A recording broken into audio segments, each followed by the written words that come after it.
I confronted my grandpa's neighbor because she was blasting loud sounds that were scaring our dog, but instead of turning it down, she said my liver looks delicious. Today, she put a dead bird on our doorstep. Posted by you/assignment cold 8106. Just thought I'd share a weird/creepy encounter I had this weekend. My 22M grandpa's neighbor is probably in her late 30s. I'm staying with him for a while because of a roommate situation.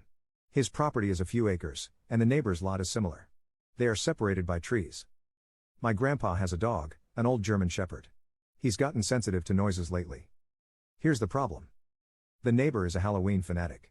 My grandpa said she puts her Halloween decor up in late August, but the issue isn't the decor, it's that she's got this odd soundscape. The soundscape includes a fireworks/gunshot type cluster of bangs that happen every so often. Given the distance between the homes, we shouldn't be able to hear any of it. Anyway, she runs it from about 5 p.m. until 10 p.m. They don't get trick-or-treaters or anything in this area, the houses are too far apart and have long private drives. So all of this is just for herself. My grandpa is too nice and conflict avoidant to do anything about it, but I feel so bad for the dog.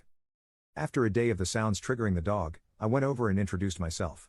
It was my first time meeting her, so I didn't want to immediately launch into my complaint. I went along with some conversation to build rapport. She was extremely chatty at first, asked a lot of questions about me, and even tried to guess my ethnicity. I have a racially ambiguous face, and she wanted to prove she could read my features or whatever. From there, she started telling me which celebrities I remind her of. I hadn't heard of any of them, and then she started talking about horror movies. I couldn't get a word in, so I had to interrupt her. I explained about our dog and started with, maybe you could consider using a different soundscape or turning it down? As soon as I brought this up, she got all cold. Her whole demeanor toward me changed, but she did agree to turn it down. She didn't. So I showed up at her door for the second time, yesterday. This is when it got weird.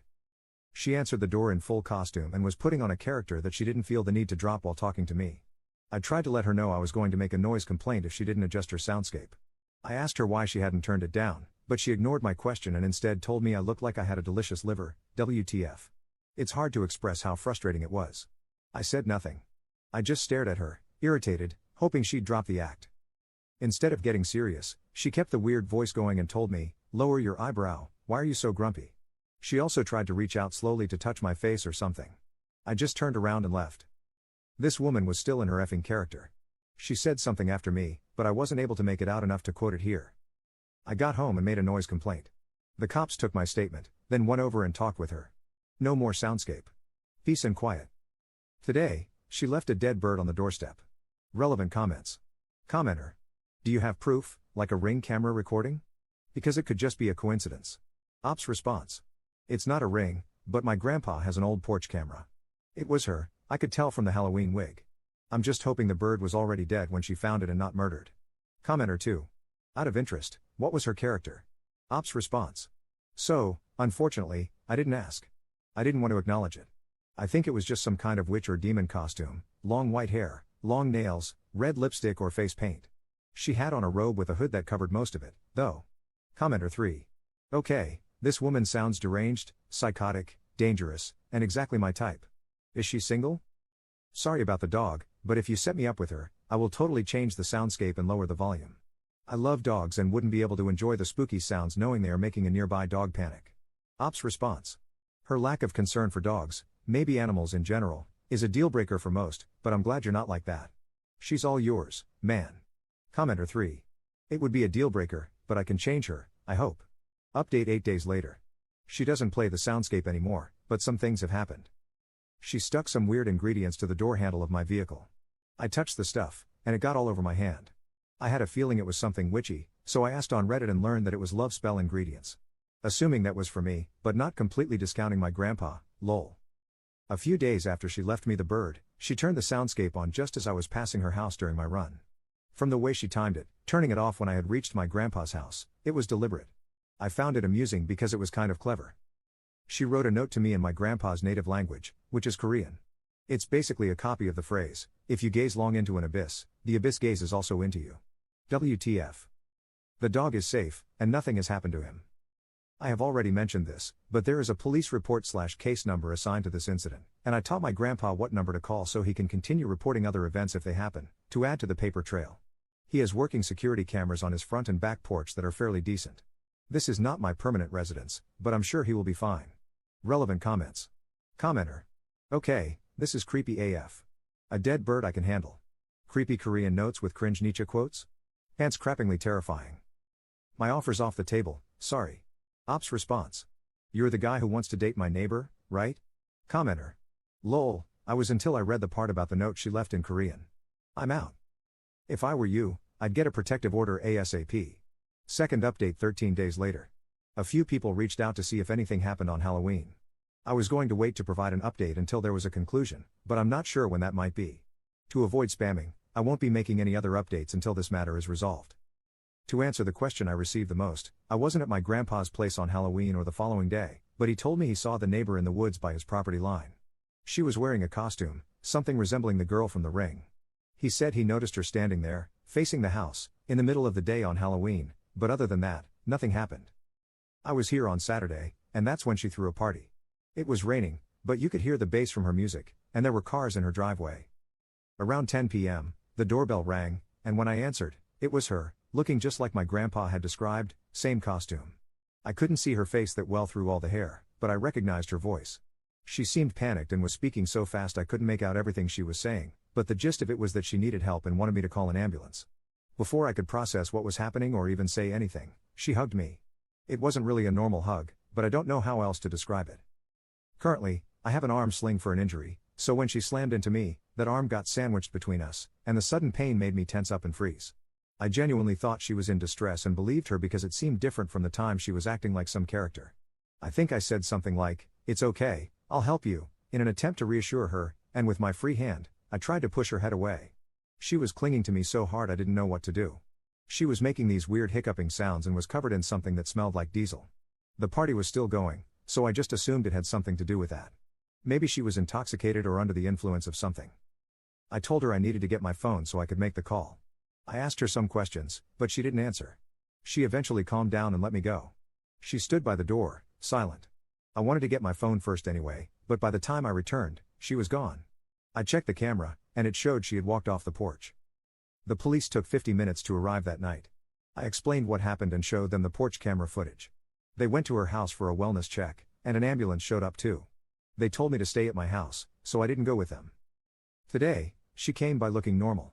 She asked why I called the cops on her party and completely denied it was her at my door the other night. I didn't bother with the conversation after that, I just shut the door in her face. Since my last update, she has found my Reddit account, so I won't disclose any next steps. I thought about not posting any more updates altogether, but I felt bad about leaving people hanging. Op in the comments. I'm 6 feet 2 inches, and the top of her head barely reached my shoulder. Her lunge at me was sudden, I don't understand why she did that. I definitely didn't see it coming. I was straining to listen to what she was saying because she was talking so fast and at a low volume. It was raining really hard, and I couldn't see her face, which might have helped me hear her better, if that makes sense. In the middle of whatever she was saying, she hugged me.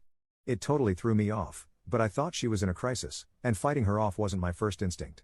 The shooting pain from her pressing into my injury made me freeze up too. All of this happened really fast, and I didn't have time to process anything. When I write it out, it seems like there was time, but there wasn't.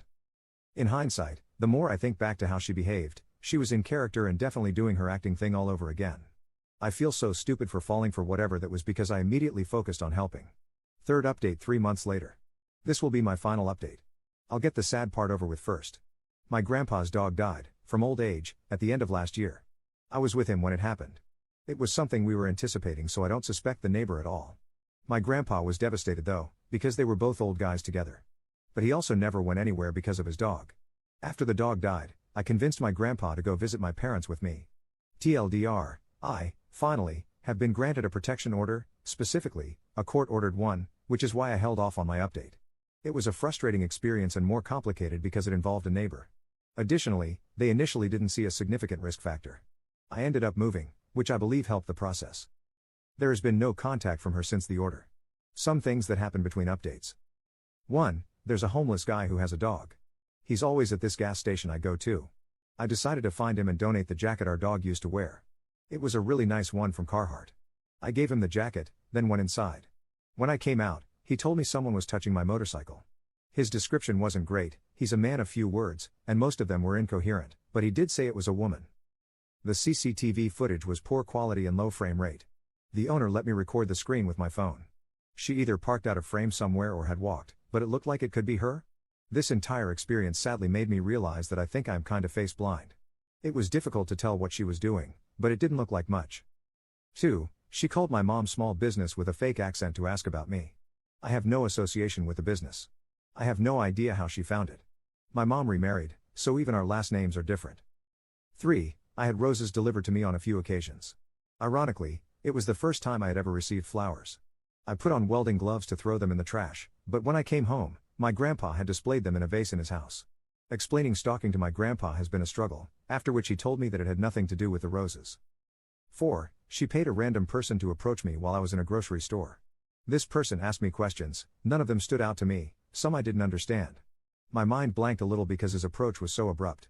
He came back shortly after his attempt to engage me to apologize and tell me he was paid to ask me things. I was still very confused at this point. I thought I was about to experience an influencer in the wild or something. He offered to take me outside to point out the car. I got paranoid because he was being so pushy about it, and I was already half restrained by my own arm sling at the time. He also refused to tell me anything, wouldn't even say if it was a male or female, unless I went outside with him. 5. I used to work at a barber shop, so I cut my own hair, and she claimed she had my hair clippings, which she took from the trash for something called her poppet. She said she does stuff to it to bring me comfort when I'm in pain and to make me feel good.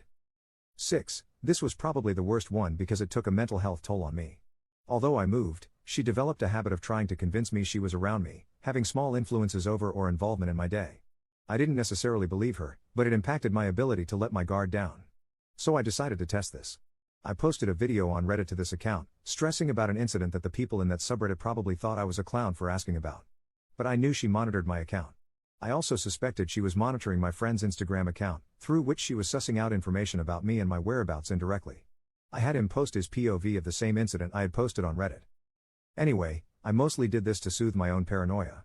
It felt reassuring to have some kind of proof that she was just making guesses to get under my skin because eventually, I received a cryptic message about how she was responsible for it and that it was just a warm-up.